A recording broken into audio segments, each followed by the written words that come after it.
और तालियों के साथ सभी लोग भर दे झोली मैया भोले, भर दे झोली मैया भोले।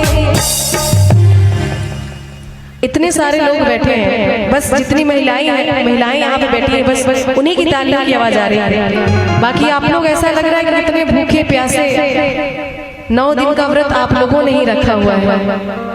आप भजन सुन रहे हैं, भजन बिना तालियों के नहीं होता, सफल नहीं होता। सभी लोगों की तालियां बजनी चाहिए।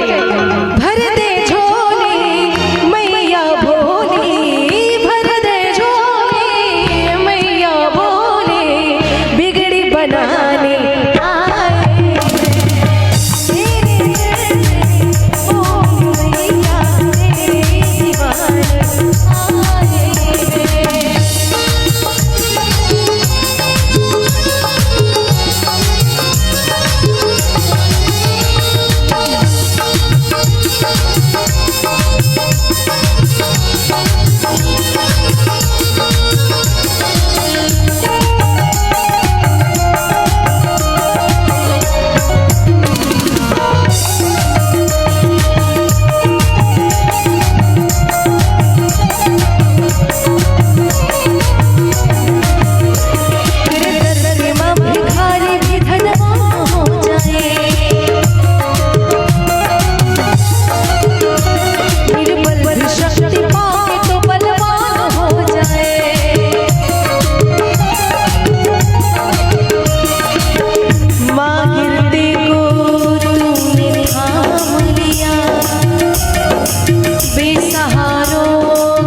अरे उसकी किस्मत सवर गई जिसने सच्चे दिल